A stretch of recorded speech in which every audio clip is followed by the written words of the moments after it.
Hey, good morning, church. It's Saturday morning, December 7th. Welcome back to the Ride In. It's good to be able to chat with you again this morning. And this morning I want to share with you a thought from the book of Hebrews chapter 11. And that is known as the Hall of Faith.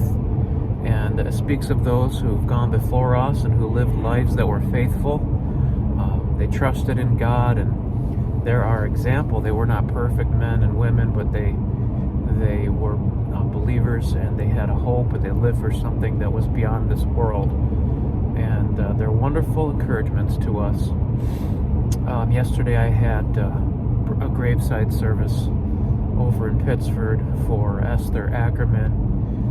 And so my mind and my heart was on eternity and upon the brevity of life and the reality of all of us coming to the end of our journey here in this earth someday. And I just want to encourage you today to realize that, in the Christmas season, the holiday time, sometimes it can be difficult, especially for those who have lost loved ones. And there's several folks in our church that I'm thinking of and praying for in this time that it's a time of mixed emotion, a time of sorrow, in one sense, and they have, perhaps there's a family that has a parent in heaven, but their children are growing up, and they have like this part of life that's so filled with joy and excitement, yet there's this part of life that is missing.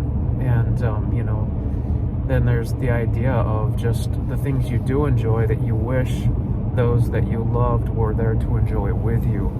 It breaks my heart to think about it. It grieves me. And certainly for those who have to endure it and go through it, my heart goes out to them. I can't imagine how they cope. And I know God's grace is sufficient and He is there, but there certainly is a pain and an emptiness. But I think that God in His providence allows us to experience that pain and that emptiness for one purpose, and that is to give us a longing for eternity. Just imagine if there was no pain, and just imagine if this life was just filled with glee and happiness and no sorrow, and we wouldn't prepare for eternity. We wouldn't long for a world that we do not see. We would be overtaken by the things of this life, and you know it and I know it. But there's so much to be learned in the seriousness of sorrow and difficulty. But that being said, as I was thinking yesterday and of this one particular scripture, when it spoke of Abel, it said, "He being dead, yet speaketh." And for those who go on to the next world and they're no longer physically here with us, their legacy lives on through our memory. And as we live our lives, we can declare their life through our life. They can live on and through our memory and through how we embrace the qualities and the character traits of who they were, and show the world how they have impacted us. And so, their reward is not yet done. Judgment seat of Christ is coming, but it's not yet.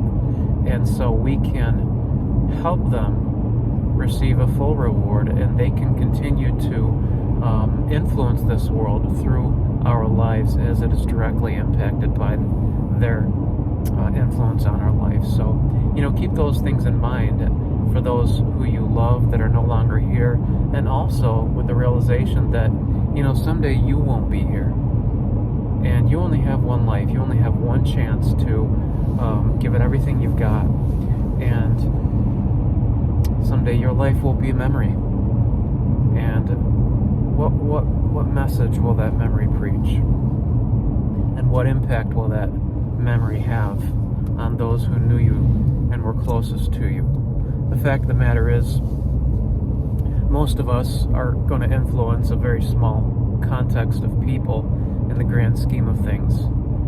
But little seeds can produce giant trees.